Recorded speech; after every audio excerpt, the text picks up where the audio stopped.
आत्मीय भाइयों एवं बहनों, संपदाएं बढ़ाएं पर शालीनता न खोएं।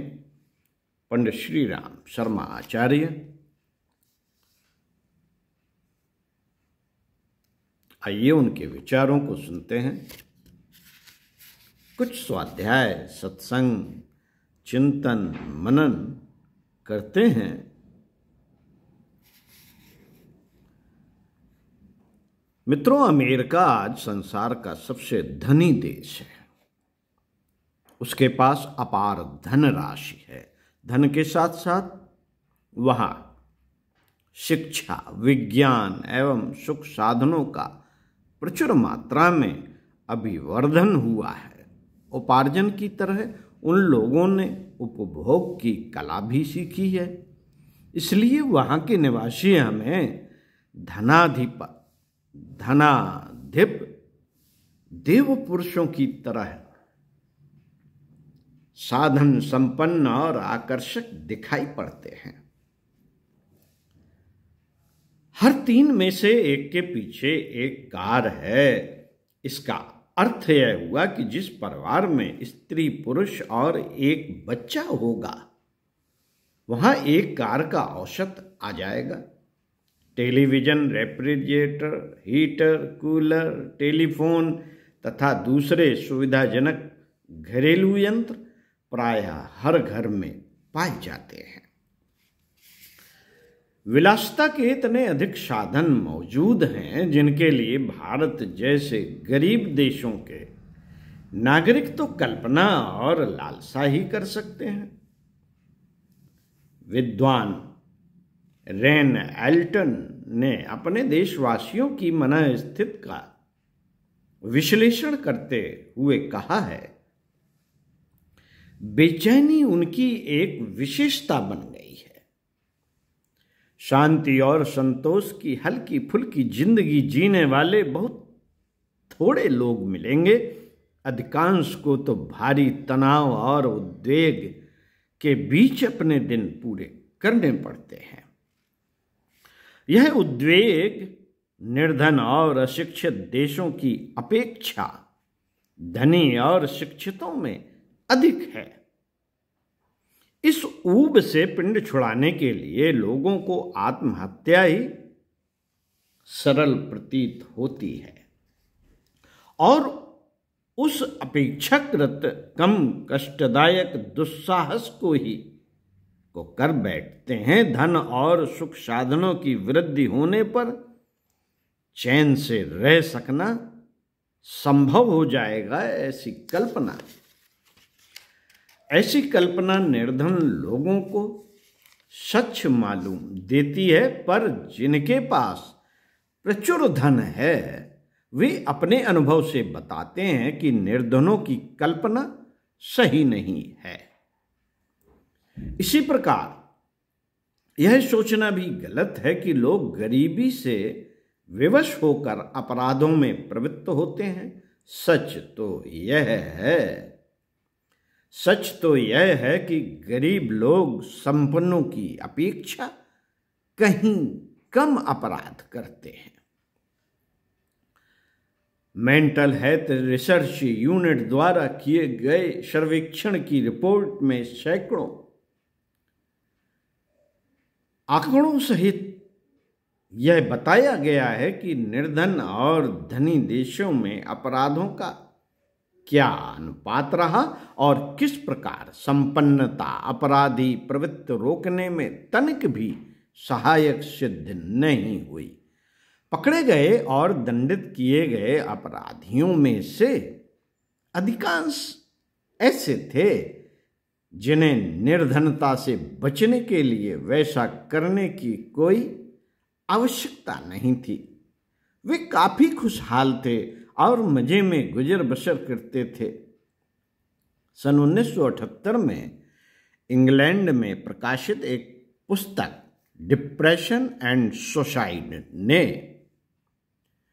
उस देश की मानसिक उद्विग्नता की विवेचना करते हुए लिखा है, यहां 35,000 व्यक्ति हर साल आत्महत्या का प्रयत्न करते हैं। जिनमें से 5,000 तो सफल भी हो जाते हैं, शेष अधमरे होकर बच जाते हैं और फिर उसी आग में जलते हैं जिससे बचने के लिए उन्होंने प्रयास किया था।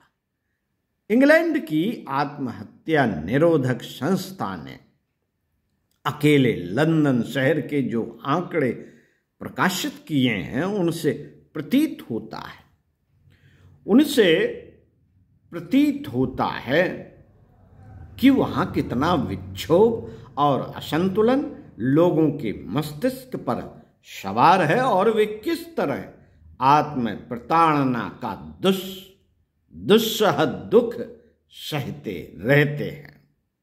विज्ञान की प्रगति इस युग की महत्वपूर्ण देन है। प्रकृति की शक्तियों का इन दिनों गहन अन्वेषण व अध्ययन किया गया है और उन्हें करतलगत करके मनुष्य की सेवा सहायता के लिए नियोजित किया गया। इन दिनों सुख सुविधा प्रदान करने वाले ऐसे अगणित साधन चारों ओर बिखरे पड़े दिखते हैं जिनकी अब से 500 वर्ष पूर्व कोई कल्पना भी नहीं कर सकता था। यदि 500 वर्ष पूर्व का कोई मनुष्य कहीं जीवित हो और आकर आज की परिस्थितियां देखे, पुराने जमाने से उसकी तुलना करे तो आश्चर्यचकित हुए बिना न रहेगा।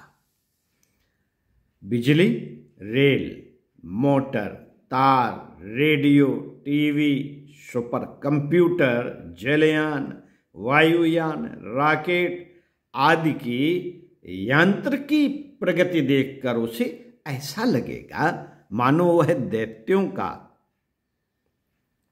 यह दैत्यों का युग है और उन्होंने सिद्धियां, रिद्धियां और विभूतियां करतलगत कर रखी हैं।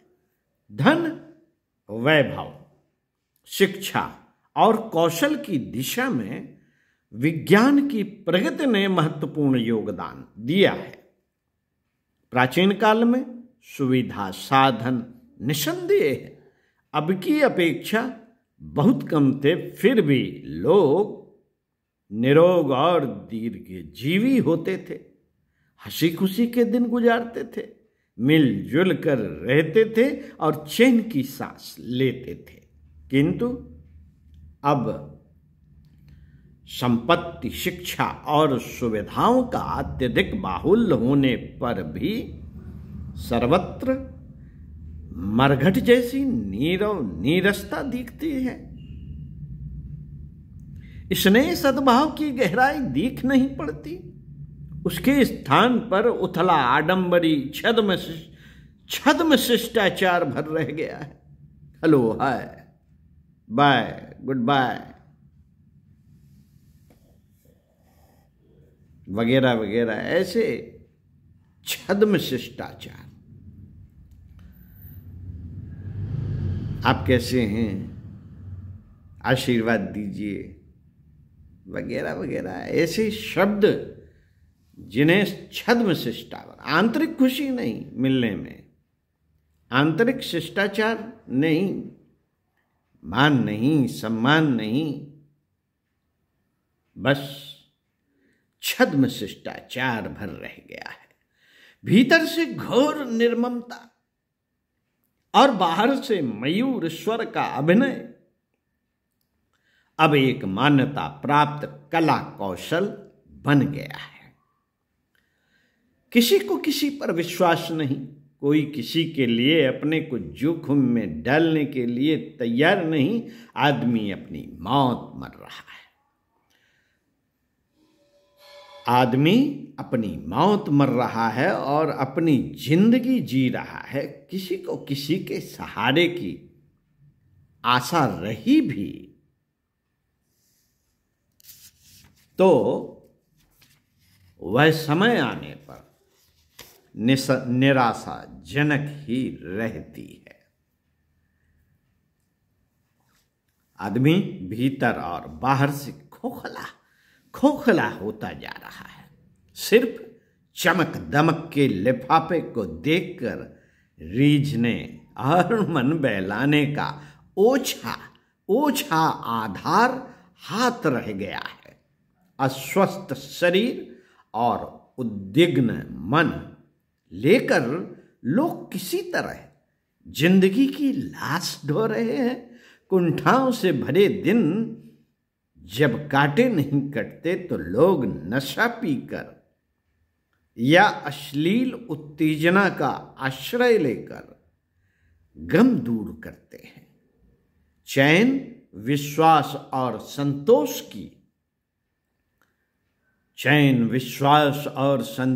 की स्नेह, सद्भाव और सहयोग की जिंदगी अब किसी विरले भाग्यवान के ही हाथ लगती है। अन्यथा औसत मनुष्य के भीतर और बाहर ऐसी ही विकृतियां भरी दिखती हैं, जिनके कारण रोष एवं विक्षोभ की जलन में झुलसने रहने की मजबूरी के अतिरिक्त और कोई चारा नहीं। पंडित श्री राम शर्मा आचार्य इसी क्रम में पृष्ठ 6 से आपको अगले वीडियो में पढ़कर सुनाएंगे। सुनते रहिए, ध्यान से चिंतन मनन करते रहिए।